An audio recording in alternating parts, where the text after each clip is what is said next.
नमस्कार। Technical analysis course के इस 5th एपिसोड में आपका स्वागत है। लास्ट एपिसोड में हमने कुछ अलग अलग पैटर्न्स के बारे में बात की थी और इस 5th एपिसोड के साथ हम अब अलग अलग पैटर्न्स को डिटेल में समझेंगे। तो हम शुरुआत करेंगे रिवर्सल पैटर्न से। रिवर्सल पैटर्न्स को आप रिवर्सल सिग्नल या फिर रिवर्सल इंडिकेटर्स भी कह सकते हो।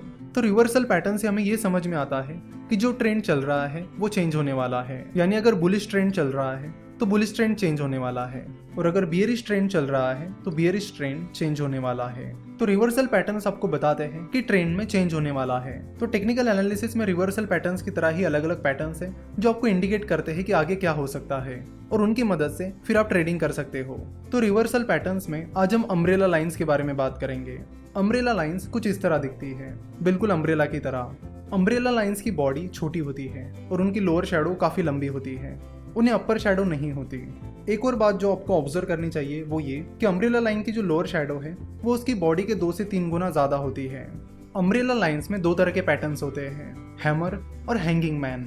अगर कोई अम्ब्रेला लाइन डाउन ट्रेंड के दौरान आती है तो उसे हैमर कहते हैं, और अगर कोई अम्ब्रेला लाइन अप ट्रेंड के दौरान आती है तो उसे हैंगिंग मैन कहते हैं। अम्ब्रेला लाइंस की खास बात यह है कि इनमें कलर मैटर नहीं करता कि वो ग्रीन कैंडल है या रेड कैंडल है। इसमें मेनली ये मैटर करता है कि वो अम्ब्रेला लाइन किस ट्रेंड के दौरान आई है। चलो तो शुरुआत करते हैं हैमर से और हैमर को डिटेल में समझते हैं। तो हैमर को आपको कैसे ढूंढना है? हैमर ढूंढने के 3-4 तरीके हैं। पहला है कि उस कैंडल की जो बॉडी है वो छोटी होनी चाहिए, उस कैंडल की जो अपर शैडो है वो नहीं होनी चाहिए या नहीं के बराबर होनी चाहिए।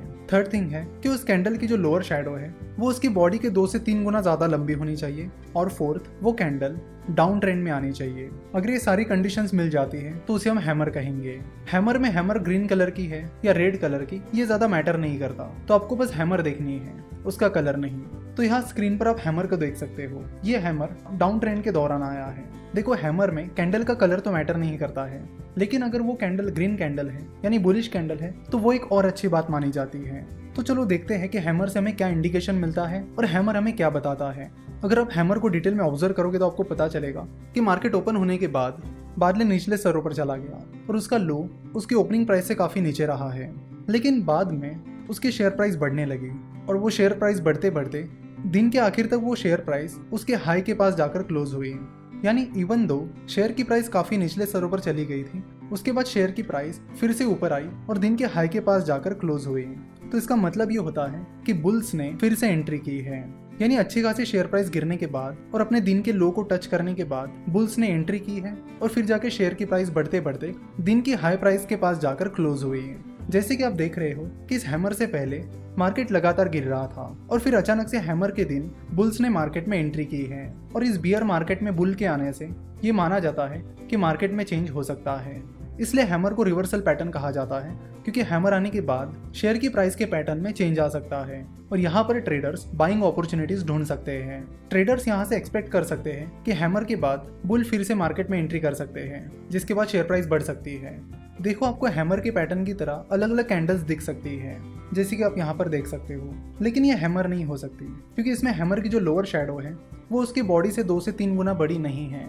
तो ये कंडीशन आप हमेशा याद रखिए कि हैमर की लोअर शैडो उसकी बॉडी से 2 से 3 गुना ज़्यादा बड़ी होती है।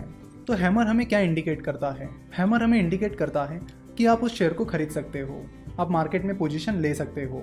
जिस दिन आपको हैमर बनता हुआ दिख रहा है आप उस दिन भी मार्केट में एंट्री ले सकते हो और उस शेयर को खरीद सकते हो, लेकिन ये चीज़ रिस्की हो सकती है। साथ ही दूसरी चीज़ आप ये कर सकते हो कि जिस दिन हैमर फॉर्म हुआ है उसके अगले दिन आप उस शेयर को खरीद सकते हो।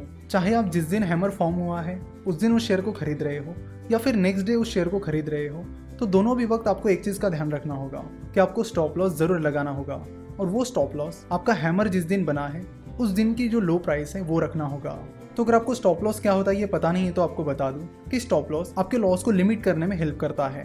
जैसे कि मान लीजिए आपने 100 रुपीज़ में कोई शेयर खरीद लिया है और आपने 98 रुपीज़ का स्टॉप लॉस लगा दिया है, तो जैसे ही शेयर प्राइस गिरने लगेगी और 98 रुपीज़ तक पहुंच जाएगी आपके शेयर्स ऑटोमेटिकली सेल हो जाएंगे। तो आगे चलकर अगर वो शेयर 98 रुपीज़ से भी नीचे चला जाता है तो भी आपको उससे फर्क नहीं पड़ेगा, क्योंकि आपके शेयर्स बिक चुके हैं और आपको 2 रुपए पर शेयर का लॉस हुआ है। तो स्टॉप लॉस आपको लॉसेस को लिमिट करने में हेल्प करता है, और ट्रेडिंग करते वक्त स्टॉप लॉस कंपलसरी होता है, आपको स्टॉप लॉस यूज करना ही करना है। मान लेते कि जिस दिन ये हैमर फॉर्म हुआ उस दिन की लो प्राइस 500 रुपीज थी, तो इसका मतलब है कि अब हैमर जिस दिन फॉर्म हुआ उस दिन उस शेयर को बाय कर रहे हो, या फिर उसके अगले दिन उस शेयर को बाय कर रहे हो, तो भी आपको जो स्टॉप लॉस है वो 500 रुपीज रखना होगा, जो कि हैमर जिस दिन फॉर्म हुआ उस दिन की लो प्राइस थी। तो ये हो गई हैमर की बात। हैमर ट्रेंड के बाद अब बुल ट्रेंड एक्सपेक्ट कर सकते हो और उस शेयर को खरीद सकते हो। देखो, कैंडलस्टिक के जो अलग अलग इंडिकेटर्स हैं वो हमें अलग अलग चीजें इंडिकेट करते हैं। तो जैसे आप धीरे धीरे सारे पैटर्न सीख जाओगे और मार्केट में ट्रेड करोगे, तो आपको अपना भी कुछ एक्सपीरियंस आएगा, जिसको यूज करके आप कैंडल्स को अपने हिसाब से भी यूज कर सकते हो। जैसे कि अगर आपका एक्सपीरियंस आपको बोलता है कि जिस दिन हैमर फॉर्म हुआ है उस दिन खरीदना ज़्यादा रिस्की होता है, और जिस दिन हैमर फॉर्म हुआ है उसके अगले दिन खरीदना बहुत अच्छा साबित हुआ है, तो वो स्ट्रेटेजी आप फॉलो कर सकते हो। तो ये सारी चीज़ें धीरे धीरे एक्सपीरियंस के बाद आपको पता चलेगी।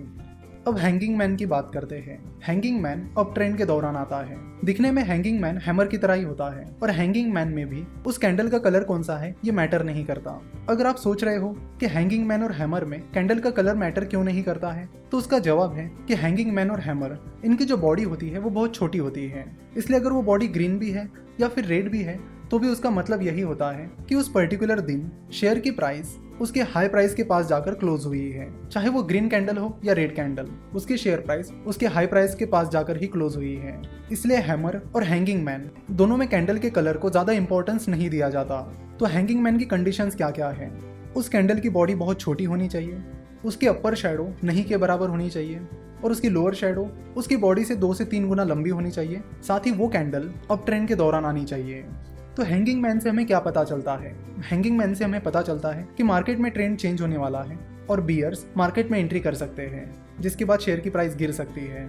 चलो तो हैंगिंग मैन की कैंडल को देखते हैं। जैसे कि हमें पता है हैंगिंग मैन अब ट्रेंड के दौरान आता है, यानी हैंगिंग मैन आने से पहले बुलिश मार्केट चल रहा है, जिसमें शेयर की प्राइस लगभग हर दिन बढ़ती जा रही है। और उस बुलिश ट्रेंड के बीच अगर हैंगिंग मैन आता है तो उससे हमें समझ में आता है कि बियर्स ने मार्केट में एंट्री कर ली है। क्योंकि जैसे कि आप हैंगिंग मैन कैंडल को देखकर समझ सकते हो कि हैंगिंग मैन कैंडल की लोअर शैडो बहुत लंबी है। इसका मतलब है कि उस दिन बियर्स ने मार्केट में एंट्री कर ली थी, शेयर प्राइस काफी गिरी थी, लेकिन बियर्स मार्केट में वो मोमेंटम बनाए नहीं रख पाए और दिन के आखिर तक शेयर प्राइस उसके हाई प्राइस के पास जाकर क्लोज हुई। तो यहाँ पर पॉइंट आउट करने वाली चीज ये है कि उस अप ट्रेंड के बीच ये हैंगिंग मैन आ गया जिस दिन शेयर की प्राइस काफी ज्यादा गिर गई थी, यानी बियर्स ने उस दिन एंट्री कर ली थी। तो हैंगिंग मैन के बाद उस स्टॉक में सेलिंग अपॉर्चुनिटीज मिलती है, यानी हैंगिंग मैन पैटर्न के बाद आप उस स्टॉक में शॉर्ट सेलिंग कर सकते हो। अब ये शॉर्ट सेलिंग क्या होती है और कैसे काम करती है? सो जब आपको लगता है कि कोई स्टॉक गिर सकता है, तब आप उसमें शॉर्ट सेलिंग करके प्रॉफिट कमा सकते हो। शॉर्ट सेलिंग में जब शेयर की प्राइस गिरती है तब आपको प्रॉफिट होता है। नॉर्मली हम देखते हैं कि जब आप शेयर खरीदते हो और उसे ऊंची प्राइस पर बेचते हो तब आपको प्रॉफिट होता है, लेकिन शॉर्ट सेलिंग में उसके उल्टा होता है, यानी जब शेयर की प्राइस गिरेगी तब आपको प्रॉफिट होगा। तो हैंगिंग मैन पैटर्न के बाद शॉर्ट सेलिंग की अपॉर्चुनिटीज तैयार होती है, क्योंकि हैंगिंग मैन पैटर्न ये इंडिकेट करता है कि वहां से आगे शेयर प्राइस गिर सकती है। तो जब हैंगिंग पैटर्न फॉर्म होता है तो उस दिन आप उस स्टॉक में शॉर्ट पोजीशन ले सकते हो, या फिर आप उसके अगले दिन शॉर्ट पोजीशन ले सकते हो। अगेन स्टॉप लॉस लगाना कंपलसरी है, और हैंगिंग मैन पैटर्न के बाद जो आप शॉर्ट पोजीशन लोगे उसमें आपका स्टॉप लॉस जिस दिन हैंगिंग मैन पैटर्न फॉर्म हुआ है उस दिन की हाई प्राइस रहेगी।